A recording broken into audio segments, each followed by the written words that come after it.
Halo, kembali di Tugas IP Channel, presentasi kelompok 5 dengan saya Daniel Satrio Bagus Nandito dengan NIM 205090010 di Prodi Pendidikan Bahasa dan Sastra Daerah Universitas Veteran Bangun Nusantara Sukoharjo.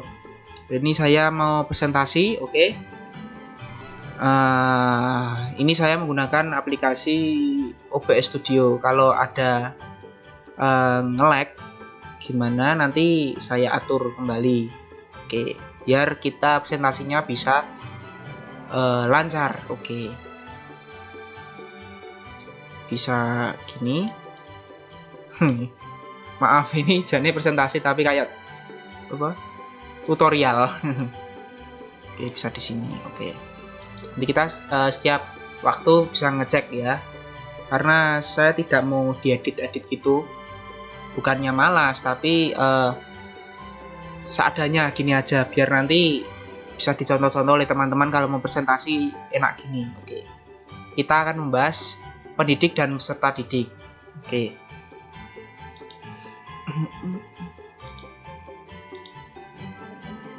nah, biar enak.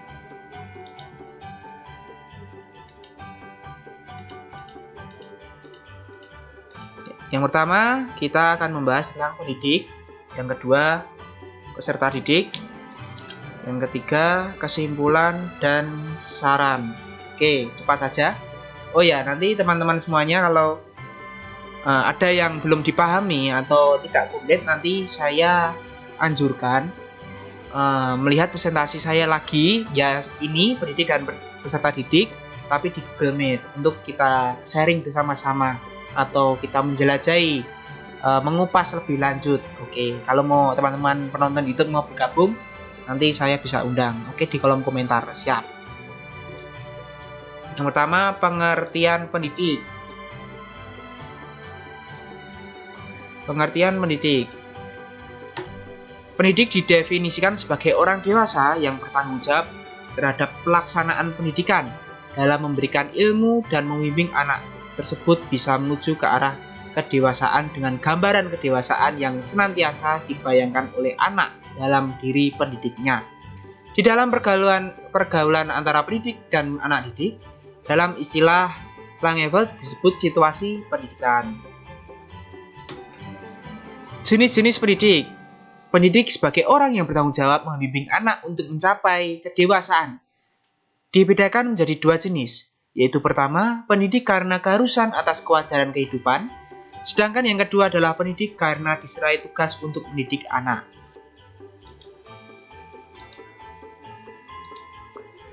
Pendidik pertama yaitu orang tua, ayah, dan ibu. Pendidik kedua ialah pendidik sebagai suatu profesi, yang karena jabatannya ia harus mendidik anak, misalnya guru di sekolah dari TK sampai SMA, pembimbing pada kelompok bermain, playgroup, para pembimbing di lembaga pemeliharaan anak yatim piatu, dan sebagainya.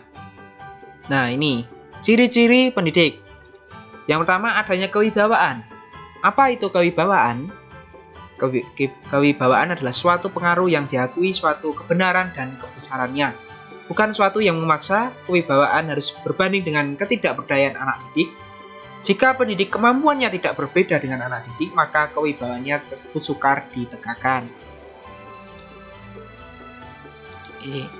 Mengenal anak didik. Nah, seorang pendidik harus mengenal anak didik secara khusus agar pendidikannya dapat sesuai dengan setiap anak secara perorangan. Hal tersebut dapat dipelajari dari psikologi perkembangan. Setiap anak dalam suatu kelas memiliki usia yang tidak jauh berbeda.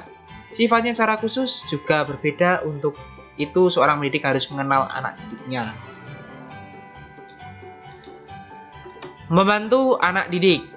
Oke, membantu anak didik.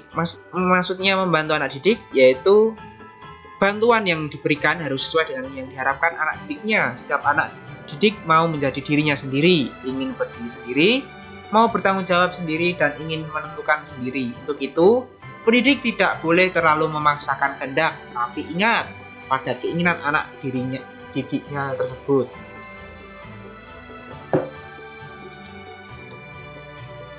Sifat-sifat pendidik. Yang pertama, guru harus mengasihi muridnya seperti ia mengasihi anaknya sendiri. Oke. Guru juga harus mempunyai sifat rasa kesadaran akan kewajibannya terhadap masyarakat. Seorang guru harus berlaku jujur dan juga ikhlas dalam pekerjaannya. Guru harus berhubungan terus dengan perkembangan ilmu pengetahuan. Guru juga harus membiasakan muridnya untuk percaya pada diri sendiri dan bebas berpikir. Seorang guru hendaknya berbicara dengan bahasa yang dipahami dan dimengerti oleh anak didik. Dan yang terakhir, seorang guru harus memikirkan pendidikan akhlak. Nah, tanpa kita jelaskan, para penonton pasti mengerti sifat-sifat pendidik ini. Oke, saya lanjutkan. Syarat-syarat pendidik. Seorang pendidik harus mengetahui tujuan pendidikan. Oke. Target yang akan dicapainya untuk anak didik apa.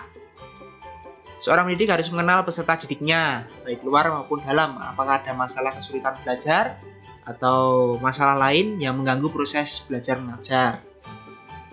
Seorang pendidik harus tahu prinsip dan penggunaan alat pendidikan. Seorang pendidik harus menyatu dengan anak didiknya. Oke, itu syarat-syarat pendidik. Fungsi pendidik. Nah, mengutip C.C. Wijaya dan Tabrani Rusyan menjelaskan beberapa peranan dan fungsi pendidik tersebut sebagai berikut. Nah, bisa kita lihat dari poin A. Guru sebagai pengajar dan pendidik jelas. Guru sebagai anggota masyarakat betul. Guru sebagai pemimpin. Guru sebagai pelaksana administrasi. Guru sebagai pengelola proses belajar mengajar. Kompetensi pendidik. Kompetensi adalah perangkat pengetahuan, keterampilan, dan perilaku yang harus dimiliki, dihayati, dan dikuasai oleh pendidik atau guru atau dosen dalam melakukan tugas keprofesionalan. Demikian pula dapat digunakan sebagai pedoman dalam rangka pembinaan dan pengembangan tenaga pendidik. Untuk menjadi pendidik yang profesional, tentunya harus memiliki kompetensi keguruan.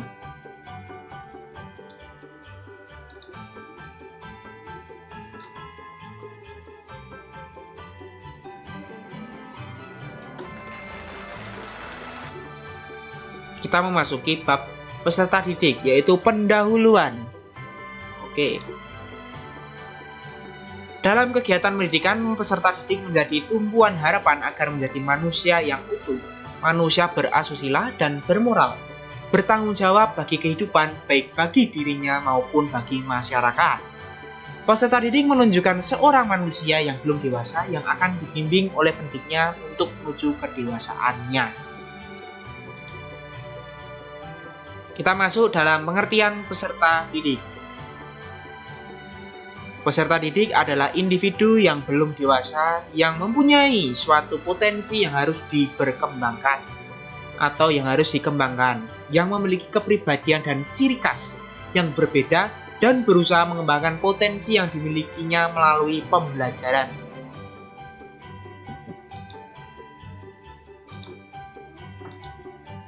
Ciri-ciri peserta didik.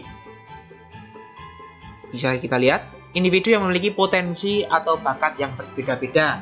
Oke, setiap peserta didik atau setiap siswa pasti memiliki potensi atau bakat, baik dalam akademis maupun non-akademis. Akademis seperti pintar matematika, pintar fisika, pintar dalam pembelajaran. Yang non-akademis bisa juga pintar olahraga, pintar dalam mengasah hobinya, kemampuan di luarnya, seperti olahraga, kalau ada yang seni seperti menari, karawitan, dan lain-lain. Dan itu pasti individu yang sedang berkembang. Dan membutuhkan bimbingan secara manusiawi, yaitu ketergantungan terhadap orang yang lebih dewasa yang agar menuntun, baik dalam hal akademis, non-akademis, maupun tingkah laku yang bermoral. Dan semua itu akan menjadikan individu untuk dapat mengasah kemampuan secara mandiri. Itu ciri-ciri peserta didik yang saya simpulkan. Kita masuk ke kesimpulan. Pendidik secara umum mempunyai arti suatu proses kehidupan dalam mengembangkan diri tiap individu untuk dapat hidup dan melangsungkan kehidupan. Sehingga menjadi seorang yang terdidik itu sangat penting. Pendidik dan peserta didik adalah komponen utama dalam penyelenggaraan pendidikan. Pendidik bukan hanya guru di sekolah saja, tetapi orang tua juga merupakan pendidik yang utama. Pendidik dalam mendidik anak didiknya harus memenuhi syarat dan juga memiliki 4 kompetensi yang harus dimiliki seorang pendidik. Peserta didik merupakan individu yang berbeda-beda baik dalam kepribadiannya maupun potensi yang dimiliki masing-masing peserta didik. Untuk mencapai tujuan pendidikan, seorang pendidik harus mampu memahami ciri-ciri peserta didik seperti tadi yang slide sebelumnya. Saran. Pada dasarnya, pendidik dan peserta didik merupakan dua tunggal yang kokoh bersatu. Keduanya memiliki hubungan yang erat, untuk itu pendidik harus bisa menjalin hubungan yang harmonis dengan para peserta didiknya dengan senantiasa bersikap profesional dalam harapan tercapainya tujuan pendidikan bisa dengan mudah terwujudkan. Itu saran. Nah, jangan lupa follow IG saya daniel.dito.dp, Facebook Daniel Satrio Bagus Pranandito. Kalau mau minta WA bisa DM dulu agar kita bisa sharing-sharing tentang apa itu pendidik dan peserta didik dalam jangkauan arti luas. Oke, makasih dari saya Dito. Oke, biar tamil. Oke, wah, saya kelihatan lagi. Jadi gini ya teman-teman, penjelasan di sini memang untuk ditampilkan di YouTube, dan kalau teman-teman masih membutuhkan penjelasan yang lebih dalam lagi, yang lebih luas, cakupannya lebih mendalam, nanti saya mau presentasi di Google Meet bersama guru saya, dosen saya Pak Galih di mata kuliah ilmu pendidikan. Jika teman-teman minat bisa DM saya di IG saya atau inbox di Facebook saya. Oke, itu. Terima kasih. Saya Daniel Satrio Bagus Pranandito, presentasi dari kelompok 5 tentang pendidik dan peserta didik selesai dalam presentasi di YouTube dan akan dilanjutkan presentasi di Google Meet. Dan jika ada salah-salah kata atau salah-salah pembicaraan, kata-kata yang salah, mohon maaf yang sebesar-besarnya, oke? Karena saya masih menjadi peserta didik, oke, belum menjadi pendidik dan OTW pendidik. Oke, bagi teman-teman semester 1 pasti masih menjadi peserta didik, tapi kalau sudah semester tua nanti kan ikut PKL ya, kita bisa mengetahui bagaimana kehidupan mengajar peserta didik secara langsung.